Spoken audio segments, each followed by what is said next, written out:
Hello everyone, welcome to eBengal. আশা করি তোমরা সবাই ভালো আছো। আজকে আমরা পর্যায় সারণীর পার্ট 2 নিয়ে আলোচনা করব। আগের ভিডিওতে আমরা জেনেছি পর্যায় সারণীর সৃষ্টির ইতিহাস সম্পর্কে, সেই সঙ্গে আরও জেনেছি ত্রয়ী সূত্র, অষ্টক সূত্র, মেন্ডেলিফের সূত্র, আধুনিক দীর্ঘ পর্যায় সারণী, সেই সঙ্গে কটি গ্রুপ রয়েছে, কটি পর্যায় রয়েছে, গ্রুপ কাকে বলে, পর্যায় কাকে বলে, কতগুলো মৌল রয়েছে, এই সব সম্পর্কে আমরা জেনেছি। তোমরা যদি না ওই ভিডিওটি দেখে থাকো, ডেসক্রিপশন বক্সে লিংক দেওয়া আছে, দেখে নিও। তো চলো আজকের ভিডিওটি শুরু করা যাক। দেখো, পর্যায় সারণীতে কতগুলি মৌল রয়েছে। এতগুলো মৌলর বিভিন্ন ধরনের ধর্ম রয়েছে, বিভিন্ন বৈশিষ্ট্য রয়েছে। তো তোমাদের মনে প্রশ্ন আসতেই পারে, লিথিয়ামকে কেন এই জায়গায় রাখা হলো, তাকে তো এখানেও রাখা যেতে পারত, বা ক্যালসিয়াম তাকে কেন এখানে রাখা হলো, তাকে তো এই জায়গাতেও রাখা যেতে পারত। এইবারে এই প্রশ্নের উত্তরগুলি আমরা পরপর জানতে পারব। কেন এইখানেই রাখা হলো? দেখো, আমাদের পর্যায় সারণীতে কত ধরনের মৌল রয়েছে। কেউ রয়েছে ধাতু, কেউ অধাতু, কেউ আবার গ্যাসীয় পদার্থ, কেউ আবার ধাতুকল্প। কাউকে বলা হচ্ছে হ্যালোজেন, কাউকে বলা হচ্ছে ল্যান্থেনাইট, অ্যাক্টিনাইট। এইসব সম্পর্কে আজকে আমরা আরও ডিটেলসে শিখব। দেখো, বিষয়ের মধ্যে ঢোকার আগে আমাদেরকে পরমাণুতে ইলেকট্রন বিন্যাস সম্পর্কে আরও ভালোভাবে ধারণা রাখতে হবে। আমরা জানি হাইড্রোজেনের নিউক্লিয়াসে একটি প্রোটন রয়েছে, বাইরের কক্ষে একটি ইলেকট্রন রয়েছে। আমাদের নিউক্লিয়াসকে নিয়ে আলোচনা না করলেও হয়, এখানে আমাদেরকে ইলেকট্রন সম্পর্কে জানলেই হবে। দেখো, হাইড্রোজেনের বাইরের কক্ষে একটি মাত্র ইলেকট্রন রয়েছে, সে কোথায় থাকবে? এস অরবিটালে থাকবে। তাহলে এর ইলেকট্রন বিন্যাস হয়ে যাচ্ছে 1s1। এস অরবিটালে অর্থাৎ এস কক্ষকে সর্বাধিক ইলেকট্রন ধারণ ক্ষমতা কত? 2, মানে সর্বাধিক দুটো ইলেকট্রন থাকতে পারবে। দেখো, হিলিয়ামের ক্ষেত্রে বাইরের কক্ষে দুটো ইলেকট্রন রয়েছে, দুটি ইলেকট্রনিক কোথায় থাকবে? এস অরবিটালে। 1s2 হয়ে গেল কি হিলিয়ামের ইলেকট্রন বিন্যাস। লিথিয়াম, এখানে 7 হয়ে গেছে, এটা 3 হবে। লিথিয়ামের ক্ষেত্রে কি হচ্ছে? লিথিয়ামের বাইরের কক্ষে 3টে ইলেকট্রন রয়েছে। প্রথমেই বললাম এস অরবিটালে সর্বাধিক দুটো ইলেকট্রন থাকতে পারে, তো এস অরবিটালে দুটো ইলেকট্রন থেকে গেল। আরেকটি যে এক্সট্রা ইলেকট্রন রয়েছে, সে পরের অরবিটালে গিয়ে ঢুকছে, 1s1 2s1। তেমনিভাবে বেরিলিয়ামের ক্ষেত্রে কি হচ্ছে? 1s2 2s2, S orbital fulfil হয়ে গেছে, তাই পরবর্তী ইলেকট্রন পরবর্তী এস অরবিটালে গিয়ে প্রবেশ করছে। এবারে দেখো বোরনের ক্ষেত্রে এস অরবিটাল দুটোই ফিল আপ হয়ে গেছে, তাহলে 5টা ইলেকট্রন আছে। পরবর্তী ইলেকট্রন কোথায় ঢুকবে? না, পি অরবিটালে ঢুকছে, তাহলে 1s2 2s2 2p1। তেমনিভাবে নাইট্রোজেনের ক্ষেত্রে কি হচ্ছে? 1s2 2s2 2p3। এইভাবে সোডিয়াম, অ্যালুমিনিয়াম আছে, তোমরা এগুলো একটু দেখে নিও। এখানে আছে ফসফরাস, আর্গন, ক্যালসিয়াম। দেখো, আর্গনের ক্ষেত্রে পি অরবিটাল গিয়ে ফুলফিল হয়ে যাচ্ছে। পি অরবিটালে ফুলফিল হয়ে যাওয়ার পর কি হচ্ছে? এরপরে আসছে ক্যালসিয়াম। তারপরে ইলেকট্রনটা কোথায় ঢুকছে? তারপর আবার এস অরবিটালে ঢুকছে।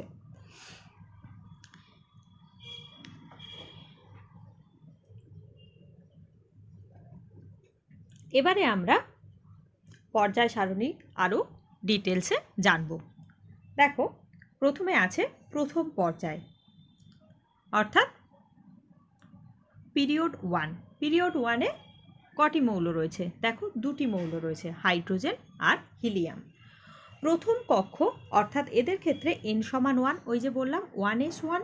এই দেখো, হিলিয়ামের ক্ষেত্রে 1s1, এই যে কক্ষ বলা হচ্ছে 1s1, এই যে সামনের 1, এটাকে বলা হচ্ছে কক্ষ, n=1।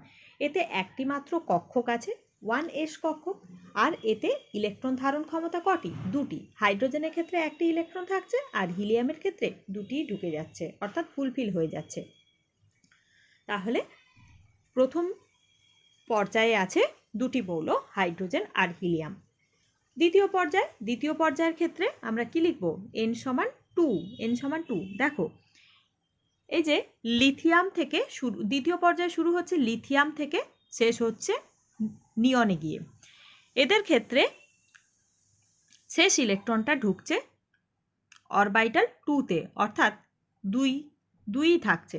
যেমন লিথিয়ামের ক্ষেত্রে 1s2 2s1, সেরকমভাবে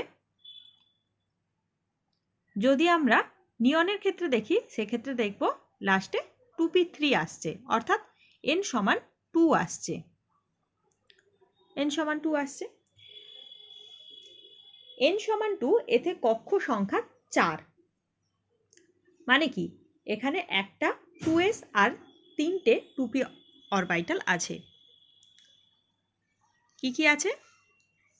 একটি 2s অরবিটাল, আর কি আছে? 3টি 2p অরবিটাল। তাহলে কক্ষ হচ্ছে কটা? 4টা।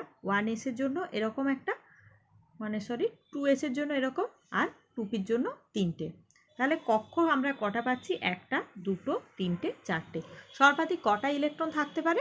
প্রত্যেকটা কক্ষকে 2টো করে ইলেকট্রন আসছে, তার মানে সর্বাধিক 8টি ইলেকট্রন থাকতে পারে। এতে ইলেকট্রন ধারণ ক্ষমতা আমরা এইভাবে যেমন বললাম, এখানে 2টো ইলেকট্রন ধরবে, এখানে 2টো, এখানে 2টো, এখানে 2টো, তাহলে হয়ে গেল কি 8টি ইলেকট্রন।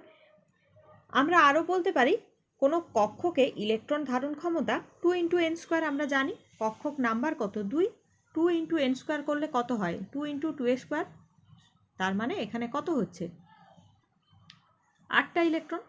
তাহলে 2 নম্বর পর্যায়ে, অর্থাৎ দ্বিতীয় পর্যায়ে n সমান 2, এতে কক্ষ সংখ্যা 4, একটি 2s ও 3টি 2p কক্ষক রয়েছে। এতে সর্বাধিক ইলেকট্রন ক্ষমতা কত? 8টি। এই পর্যায়ে শুরু হচ্ছে লিথিয়াম দিয়ে, আর শেষ হচ্ছে কোথায়? নিয়ন দিয়ে। তাহলে লিথিয়ামের ইলেকট্রন বিন্যাস আমরা কি পাচ্ছি? 2s1, এই যে এখানে লেখা আছে, শেষ ইলেকট্রন হচ্ছে 2s1। আর নিয়নের ক্ষেত্রে আমরা কি পাচ্ছি? 2s2 2p6। দেখো 2s2 2p6, দুটোর ক্ষেত্রেই কিন্তু n সমান 2 হচ্ছে। এবারে তৃতীয় পর্যায়ে, তৃতীয় মুখ্য স্তরে n সমান 3, এখানে আমরা কি কি পাচ্ছি? n সমান 3-এ আমরা পাচ্ছি একটাই s অরবিটাল, 3টে p অরবিটাল, আর 5টা d অরবিটাল। কি কি পাচ্ছি? একটি 3s অরবিটাল, একটি 3s অরবিটাল, 3টে 3p অরবিটাল, আর 5টা 3d অরবিটাল। কিন্তু অরবিটালের শক্তি অনুযায়ী 3p পূর্ণ হওয়ার পরই 4s এবং তারপর 3d পূর্ণ হয়। এই জন্য এই পর্যায়ে শুধুমাত্র 3s আর 3p পূর্ণ হয়, অর্থাৎ মোট 4টি কক্ষক আমরা পাই, অর্থাৎ শুধুমাত্র এই 4টে কক্ষক আমরা পাই। 3d কক্ষক অপূর্ণই থাকে। তাহলে কি বললাম? অরবিটাল শক্তি অনুযায়ী 3p পূর্ণ হওয়ার পর 4s পূর্ণ হয়, তারপর 3d পূর্ণ হয়।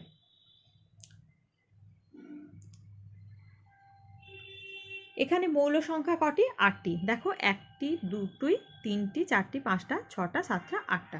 এখানে মৌল সংখ্যা হচ্ছে 8টা। শুরু হচ্ছে সোডিয়াম দিয়ে, শেষ হচ্ছে আর্গন দিয়ে। সোডিয়ামের ক্ষেত্রে ইলেকট্রন বিন্যাস যদি আমরা দেখি, আমরা কি দেখতে পাবো? সোডিয়ামের ক্ষেত্রে দেখো 3s1, কক্ষ সংখ্যা 3, শেষ ইলেকট্রন ঢুকছে 3s1। আর আর্গনের ক্ষেত্রে যদি আমরা দেখতে পাই, আর্গনের ক্ষেত্রে আমরা দেখব 3s2 3p6, অর্থাৎ লাস্ট কক্ষক কিন্তু 3 আছে, 3s2 3p6 p অরবিটালে গিয়ে শেষ হচ্ছে। p অরবিটালের কক্ষ নাম্বারও হয়ে যাচ্ছে, বা অরবিটাল নাম্বার যেটা হচ্ছে সেটাও হয়ে যাচ্ছে কি 3। এরপর চতুর্থ পর্যায়, চতুর্থ পর্যায় শুরু হচ্ছে পটাশিয়াম থেকে, শেষ হচ্ছে ক্রোমিয়ামে গিয়ে। চতুর্থ পর্যায়ে কি রয়েছে? একটি 4s অরবিটাল, আগের মতোই একটি 4s অরবিটাল, 5টা 3d অরবিটাল, 3টে 3p অরবিটাল, মোট 9টি কক্ষক রয়েছে। দেখো এখানে হচ্ছে একটা 4s অরবিটাল, এটা হয়ে যাচ্ছে কি 4s অরবিটাল, এটা 4s অরবিটাল, 5টা 3d অরবিটাল, এটা হয়ে যাচ্ছে 3d অরবিটাল, 5টা 3d অরবিটাল, আর কি 3টে 4p অরবিটাল, এটা 4p অরবিটাল, 4p অরবিটাল। তাহলে আমরা মোট কক্ষ কটা পাচ্ছি? 9টা পাচ্ছি। এখানে 5টা, এখানে 3টে, এখানে একটা। 9টা কক্ষকে মোট ইলেকট্রন কটা থাকতে পারে? 18টা ইলেকট্রন থাকতে পারে। তাই জন্য এই পর্যায়ে 18টি মৌল রয়েছে। তাহলে আমরা কি জানলাম? গ্রুপ 4-এ সর্বাধিক 18টি ইলেকট্রন রয়েছে।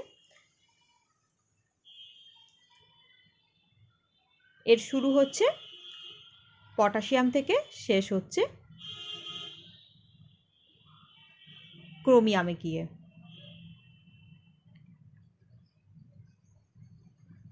ক্রিপ্টনে গিয়ে শেষ হচ্ছে। আগের বারেও মনে একটু ভুল বলেছিলাম, এটা ক্রিপ্টন হবে, ক্রোমিয়াম নয়, ক্রিপ্টনে গিয়ে শেষ হচ্ছে। এরপর পঞ্চম পর্যায়। পঞ্চম পর্যায়ে কি রয়েছে? একটা 5s, 4d আর 5p কক্ষক। মোট 18টি ইলেকট্রন দ্বারা পূর্ণ হতে পারে। তাই জন্য এই পর্যায়েও 18টি মৌল রয়েছে। এর শুরু হচ্ছে রুবিডিয়াম থেকে, যার শেষ ইলেকট্রন কোথায় ঢুকছে? 5s1-এ, এস অরবিটাল। আর কি কক্ষ নাম্বার কি? 5। আর শেষ হচ্ছে কোথায়? জেননে। জেননের ইলেকট্রন বিন্যাস করলে আমরা শেষে কি পাবো? 5s2, 5p6। দেখো কক্ষ নাম্বার 5-এ গিয়েই শেষ হচ্ছে। এই পর্যায়ে দীর্ঘ পর্যায় বোঝা গেল। এরপর আছে ষষ্ঠ পর্যায়। ষষ্ঠ পর্যায়ে মোট কতগুলো ইলেকট্রন রয়েছে? ষষ্ঠ পর্যায় হলো সব থেকে বড় পর্যায়। এই পর্যায় 4 প্রকার। দেখো এতক্ষণ পর্যন্ত আমরা দেখছিলাম এখানে এস অরবিটাল, পি অরবিটাল আর ডি অরবিটাল রয়েছে। যখন আমরা ষষ্ঠ পর্যায়ে আসবো তখন আমরা আরও পাবো কি? 4f অরবিটাল পাবো। তাহলে এস, পি, ডি, এফ। তাহলে ইলেকট্রন কটা থাকছে? আগে আমরা কতগুলি পেয়েছিলাম? 9টা কক্ষক পেয়েছিলাম। 9টা কক্ষকে 18টা ইলেকট্রন ছিল। এবারে এফ অরবিটাল এসে অ্যাড হলো। এফ অরবিটালে 7টি কক্ষ রয়েছে। 7টি কক্ষক রয়েছে। তাহলে টোটাল কক্ষ সংখ্যা আমরা কত পাচ্ছি? 16টি কক্ষ পাচ্ছি। 16টি কক্ষকে মোট 32টা ইলেকট্রন থাকতে পারে। তাই জন্য পর্যায় 6 অর্থাৎ ষষ্ঠ পর্যায়ে সর্বাধিক 32টি মৌল থাকতে পারে। শুরু হচ্ছে সিজিয়াম থেকে, শেষ হচ্ছে কোথায়? রেডনে গিয়ে শেষ হচ্ছে।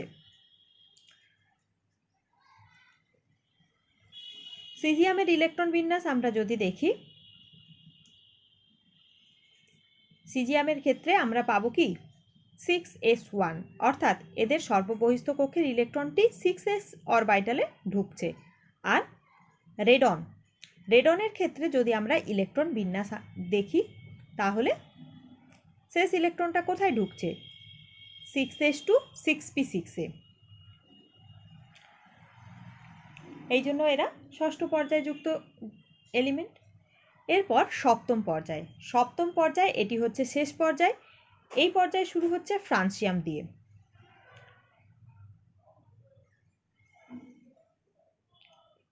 এই পর্যায়ে 21টি মৌল রয়েছে। এটি হচ্ছে অসম্পূর্ণ পর্যায় বলতে পারি। কারণ কি? আরও পরবর্তীকালে আবিষ্কৃত হবে বিভিন্ন মৌল, সেগুলোকে এই পর্যায়ে স্থান দেওয়া হবে। তাহলে আমরা কি দেখলাম?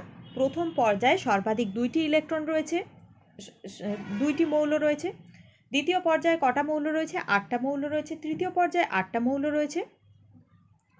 চতুর্থ পর্যায়ে 18টি মৌল রয়েছে। পঞ্চম পর্যায়ে 18টি মৌল রয়েছে। ষষ্ঠ পর্যায়ে আমরা দেখলাম 32টা মৌল রয়েছে। আর সপ্তম পর্যায়ে অসম্পূর্ণ পর্যায়ে এখনো পর্যন্ত এখানে 21টি মৌল রয়েছে। তাহলে সব থেকে বেশি সংখ্যক মৌল কোথায় রয়েছে? ষষ্ঠ পর্যায়ে। এরপর আমরা ব্লক সম্পর্কে জানব। আমরা দেখলাম বিভিন্ন ইলেকট্রনের ক্ষেত্রে লাস্ট ইলেকট্রনটি বিভিন্ন কক্ষকে কারোর ক্ষেত্রে এস অরবাইটালে ঢুকছে, কারোর ক্ষেত্রে পি অরবাইটালে ঢুকছে, কারোর ক্ষেত্রে ডি বা কারোর ক্ষেত্রে এফ অরবাইটালে ঢুকছে। শেষ ইলেকট্রন যেই অরবাইটালে প্রবেশ করে সেই অনুযায়ী এর নামকরণ করা হয়। দেখো প্রথমে আছে এস অরবাইটাল। এস অরবাইটালে কারা রয়েছে? গ্রুপ 1 আর গ্রুপ 2। এদেরকে বলা হচ্ছে এস ব্লক এলিমেন্ট। কারণ কি? এদের সর্বশেষ ইলেকট্রনটি এস অরবাইটালে গিয়ে প্রবেশ করছে। এই যে দেখো হাইড্রোজেন, হাইড্রোজেনের ক্ষেত্রে 1s1, লিথিয়াম, লিথিয়ামের ক্ষেত্রে 1s2 2s1 শেষ ইলেকট্রন এস অরবাইটালে ঢুকছে। বেরিলিয়ামের ক্ষেত্রে 1s2 2s2 শেষ ইলেকট্রন এস অরবাইটালে ঢুকছে। সোডিয়ামের ক্ষেত্রে দেখো শেষ ইলেকট্রন এস অরবাইটালে ঢুকছে 3s1। ক্যালসিয়ামের ক্ষেত্রে 4s2 এস অরবাইটালে ঢুকছে। এখানে একটি মাত্র ব্যতিক্রম হলো হিলিয়াম। হিলিয়ামকে এখানে গ্রুপ 18-এর সঙ্গে রাখা হয়েছে। কারণ কি? এর সর্বশেষ কক্ষটি ইলেকট্রন দ্বারা ফুলফিল আছে, এখানে আর কোনো ইলেকট্রন প্রবেশ করতে পারে না, তাই এর ধর্মটা অনেকটা নিষ্ক্রিয় গ্যাসের মতো হয়ে থাকে, তাই জন্য একে এই গ্রুপের মধ্যে রাখা হয়েছে। কিন্তু যদি প্রশ্ন করা হয় হিলিয়াম কোন ব্লক এলিমেন্ট, তাহলে আমরা বলবো কি এস ব্লক এলিমেন্ট। এরপর রয়েছে পি ব্লক এলিমেন্ট। এস ব্লকের পরই আসছে P block element. P block এলিমেন্টের ক্ষেত্রে সর্বশেষ ইলেকট্রনটি কোথায় ঢুকছে? পি অরবাইটালে ঢুকছে। এই যে বোরনের ক্ষেত্রে দেখো 2p1, অর্থাৎ সর্বশেষ ইলেকট্রনটি পি অরবাইটালে ঢুকছে। ফসফরাসের ক্ষেত্রে 3p3, শেষ ইলেকট্রন কোথায় ঢুকছে? পি অরবাইটালে ঢুকছে। আয়োডিনের ক্ষেত্রে কি 5p5, সর্বশেষ ইলেকট্রনটা কোথায় ঢুকছে? পি অরবাইটালে ঢুকছে। তাহলে দেখো এই যে গ্রিন কালারের যেগুলি আছে এগুলো সব পি ব্লক এলিমেন্ট। এখানে দেখো দেখানো হয়েছে শেষ ইলেকট্রন 2pতে ঢুকবে, এদের শেষ ইলেকট্রন 3pতে ঢুকবে, এদের শেষ ইলেকট্রন 4pতে ঢুকবে, এদের ক্ষেত্রে 5pতে ঢুকবে, এদের ক্ষেত্রে 6pতে ঢুকবে, এদের ক্ষেত্রে সর্বশেষ ইলেকট্রন 4pতে ঢুকবে, 7pতে ঢুকবে। এরপর আমরা জানব ডি ব্লক বা সন্ধিগত মৌল সম্পর্কে। সন্ধিগত মৌল এগুলো কি? এদের ক্ষেত্রে সর্বশেষ ইলেকট্রনটা কোথায় ঢোকে? ডি অরবাইটালে ঢোকে। ঠিক আছে, তাই জন্য এদের ডি ব্লক এলিমেন্ট বলা হচ্ছে। দেখো এদের ক্ষেত্রে আমরা যদি ইলেকট্রন বিন্যাস দেখি, বাইরের এস অরবাইটাল ফুলফিল রয়েছে। ঠিক আছে, পি অরবাইটালও ফুলফিল রয়েছে, কিন্তু ডি অরবাইটাল দেখো ডি অরবাইটালেই একটি একটি করে ইলেকট্রন যুক্ত হচ্ছে। যেমন ম্যাঙ্গানিজ, ম্যাঙ্গানিজের ক্ষেত্রে 3d5। এরপর যখন আমরা আয়রনে আসছি আরেকটি নতুন ইলেকট্রন যোগ হচ্ছে, সেটা কোথায় যুক্ত হচ্ছে? ডি অরবিটালেই যুক্ত হচ্ছে, 3d6 হয়ে যাচ্ছে। এরপরে যখন আবার একটি ইলেকট্রন যুক্ত হচ্ছে কোবাল্টের ক্ষেত্রে, সেক্ষেত্রে দেখো ইলেকট্রনটা কোথায় ঢুকছে? 3d7-এ। তাহলে এখানে বোঝা যাচ্ছে যে ইলেকট্রনগুলো লাস্ট ইলেকট্রন ডি অরবিটালে ঢুকছে, তাই জন্য এদেরকে ডি ব্লক এলিমেন্ট বলা হয়। এরপর রয়েছে F block element. F block এলিমেন্টের ক্ষেত্রেও একই ব্যাপার। এক্ষেত্রে সর্বশেষ ইলেকট্রনটা এফ অরবিটালে প্রবেশ করে, যদিও এক্ষেত্রে এফ ব্লকটি সর্ববহিস্থ কক্ষ নয়। ডি ব্লক এলিমেন্টের ক্ষেত্রেও ডি কক্ষকটি সর্বশেষ কক্ষক নয়, কিন্তু সর্বশেষ ইলেকট্রন ঢুকছে ডি অরবিটালে। তেমনি এফ ব্লক এলিমেন্টের ক্ষেত্রে এফ অন্তর্বর্তী একটি এলিমেন্ট, অন্তর্বর্তী একটি কক্ষক, কিন্তু সর্বশেষ ইলেকট্রনটা কোথায় ঢুকছে? এফ অরবিটালে ঢুকছে, তাই জন্য একে বলা হচ্ছে এফ ব্লক এলিমেন্ট। এই যে দেখো এদের যদি আমরা দেখি সিরিয়াম, সিরিয়ামের ক্ষেত্রে দেখো এদের সবার কিন্তু এস অরবিটাল ফুলফিল আছে। এরপর দেখো প্রথমে আছে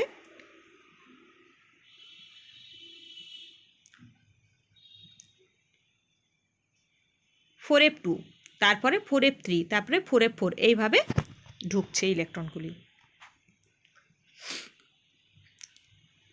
এবারে আমরা ব্লক তো জানলাম, এবারে S block, P block, D block এবং এফ ব্লক এলিমেন্ট এদের কিছু কিছু বৈশিষ্ট্য জানবো। তার আগে জেনে নেওয়া যাক এস অরবাইটাল আর পি অরবাইটাল এদেরকে বলা হচ্ছে কি মেন গ্রুপ এলিমেন্ট। তাহলে এস আর পি এদেরকে বলা হচ্ছে মেন গ্রুপ এলিমেন্ট।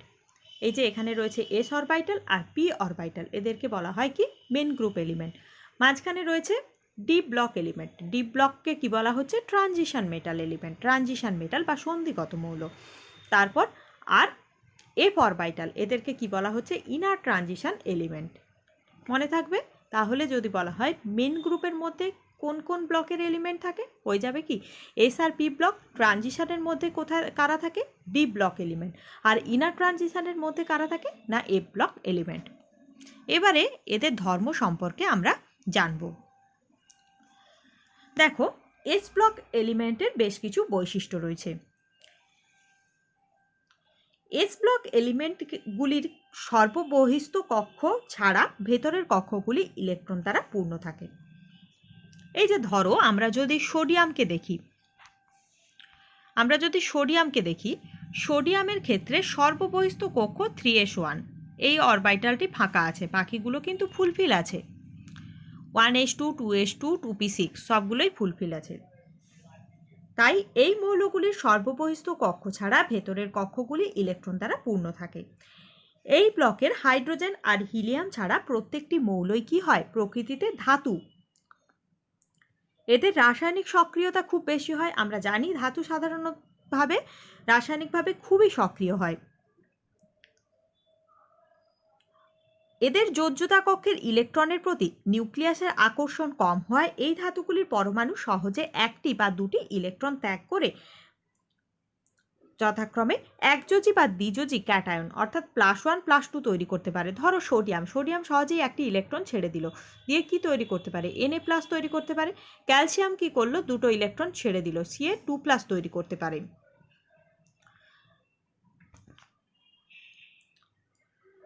তাহলে এরা একযোজি বা দ্বিযোজি ক্যাটায়নে পরিণত হয়, অর্থাৎ মৌলগুলির আয়নন বিভব খুবই কম হয়। আর এরা প্রকৃতিতে কি হয়? বিজারক হয়। এগুলি যেহেতু ধাতু তাই তাপ ও তড়িতে সুপরিবাহী হয়। এরপর আমরা পি ব্লকের ধর্ম সম্পর্কে জানব। এই ব্লকের মৌলগুলির মধ্যে কয়েকটি মাত্র ধাতু রয়েছে, অধিকাংশই রয়েছে অধাতু, আর বেশ কিছু ধাতুকল্প আর নিষ্ক্রিয় গ্যাস রয়েছে। তাহলে পি ব্লকে আমরা কত ধরনের মৌল পাচ্ছি? দেখো, এক তো পাচ্ছি ধাতু, অধাতু, ধাতুকল্প, আবার নিষ্ক্রিয় গ্যাস।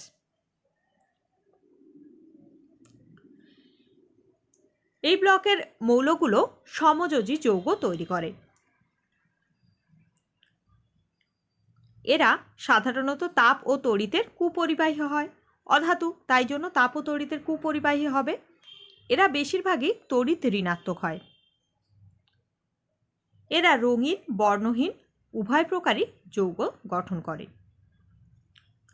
এরপর আমরা ডি ব্লক এলিমেন্টের ধর্মগুলো সম্পর্কে জানব। ডি ব্লক মানে এগুলো। এই ব্লকের সমস্ত মৌলগুলি ধাতু। এই ব্লকের মৌলগুলির একাধিক জারণ স্তর ও যোজ্যতা দেখা যায়।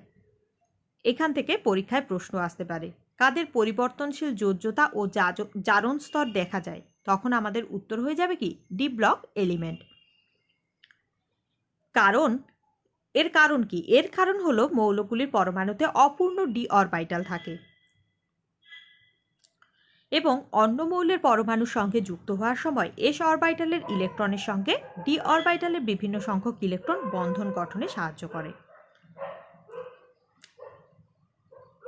এরা সাধারণত রঙিন আয়ন তৈরি করে।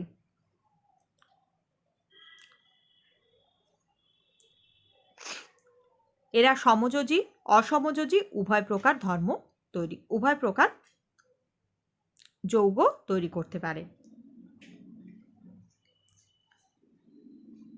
এফ ব্লকের মৌলের ক্ষেত্রে আমরা কি দেখব? এফ ব্লকের মৌলগুলি সচরাচর +3 অক্সিডেশন স্টেট দেখাবে।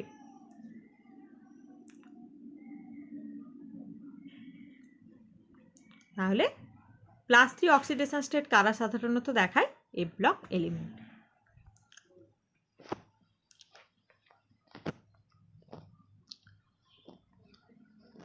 এরপর বিভিন্ন গ্রুপের নাম রয়েছে, সেই সম্পর্কে আমরা জানব। দেখো, প্রথমেই রয়েছে গ্রুপ 1। একে আমরা কি বলি? Alkali metal family. কি বলা হয় একে? Alkali metal family. তাহলে গ্রুপ 1কে বলা হচ্ছে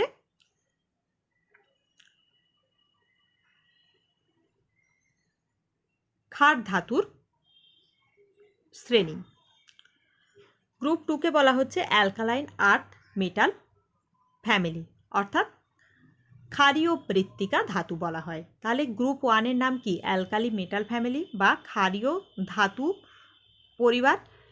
গ্রুপ 2কে বলা হচ্ছে ক্ষারীয় মৃত্তিকা ধাতুর ফ্যামিলি। মাঝখানে আছে ট্রানজিশন মেটাল। এরপর আছে বোরন ফ্যামিলি। এদের ক্ষেত্রে কিভাবে নামকরণ করা হয় জানো তো? গ্রুপের প্রথমে যে আছে তার নামেই বাকিদের নামকরণ করা হয়। এই গ্রুপের প্রথমে বোরন আছে, তাই জন্য এর নাম হয়ে যাচ্ছে বোরন ফ্যামিলি। এখানে প্রথমে কার্বন আছে, তাই জন্য নাম হয়ে যাচ্ছে কার্বন ফ্যামিলি। এখানে প্রথমে নাইট্রোজেন আছে, তাই জন্য হয়ে যাচ্ছে কি? Nitrogen family. এক্ষেত্রে অক্সিজেন আছে, অক্সিজেন ফ্যামিলি। এখানে রয়েছে হ্যালোজেন, মানে halogen, fluorine, chlorine, bromine, iodine, astatine, এরা সবই হলো হ্যালোজেন। একে বলা হচ্ছে হ্যালোজেন ফ্যামিলি। আর শেষে নোবেল গ্যাস। দেখো, গ্রুপ 1 বা অ্যালকালি মেটাল, ক্ষারীয় মৃত্তিকা, ক্ষার ধাতু। গ্রুপ 2কে বলা হচ্ছে অ্যালকালি আর্থ মেটাল, ক্ষারীয় মৃত্তিকা ধাতু। মাঝখানে কি রয়েছে? Transition metal. মাঝখানে রয়েছে ট্রানজিশন মেটাল বা সন্ধিগত মৌল।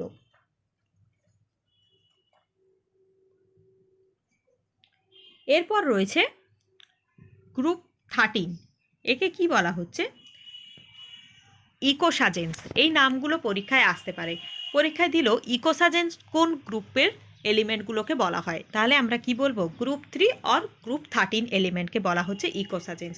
এই নামকরণের কারণ কি? দেখো, বোরন এক জটিল গঠনের মৌল তৈরি করতে পারে, অর্থাৎ বোরন হাইড্রোজেনের সঙ্গে যুক্ত হয়ে ইকোসাজেন ফর্ম করে। আমরা যেমন বিভিন্ন ধরনের স্ট্রাকচার দেখি, টেট্রাহেড্রাল, অক্টাহেড্রাল, ট্রাইগোনাল, প্ল্যানার, তেমনি ইকোসাহেড্রন এক ধরনের স্ট্রাকচার। সেই জটিল স্ট্রাকচার তৈরি করতে পারে কে? বোরন। তাই জন্য গ্রুপ 13কে বলা হচ্ছে ইকোসাজেন্স। গ্রুপ 14 বা গ্রুপ 4ও বলতে পারি, তাকে আমরা কি বলবো? ক্রিস্টালোজেন্স। কারণ কি? এই গ্রুপের এলিমেন্টগুলো মূলত ক্রিস্টাল তৈরি করতে পারে, তাই এদেরকে ক্রিস্টালোজেন্স বলা হয়। গ্রুপ 5কে কি বলা হয়? গ্রুপ 5 বা 15, একে বলা হচ্ছে নিকোজেন্স। এরা এক ধরনের পাঞ্জেন্ট স্মেল তৈরি করে। ফসফরাস, নাইট্রোজেনের এক ধরনের পাঞ্জেন্ট স্মেল রয়েছে, তাই জন্য এদেরকে কি বলা হচ্ছে? নিকোজেন্স। গ্রুপ 6কে বা গ্রুপ 16কে চ্যালকোজেন্স বলা হয়। চ্যালকোজেন্স মানে কি? এরা আকরিক তৈরি করতে পারে।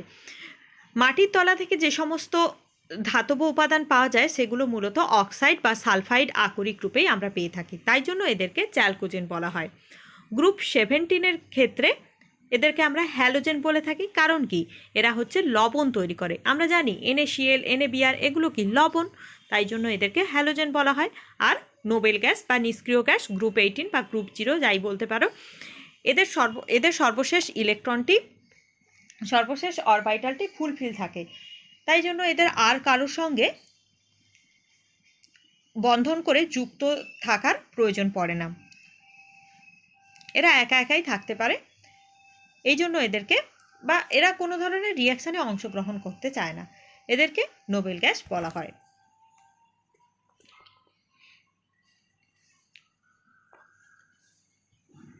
আর কি রয়েছে এখানে? ল্যান্থেনাইট আর অ্যাক্টিনাইট। গ্রুপ ল্যান্থেনাইট আর অ্যাক্টিনাইটকে একসঙ্গে আমরা এ ব্লক এলিমেন্ট বলবো।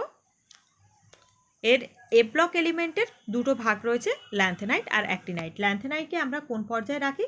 ষষ্ঠ পর্যায়ে। আর অ্যাক্টিনাইটকে সপ্তম পর্যায়ে রাখি।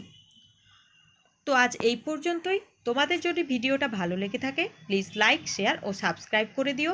আর বাকি যে পোর্শনটা বাকি থাকলো তা আমরা পরবর্তী ভিডিওতে আলোচনা করব। Thank you.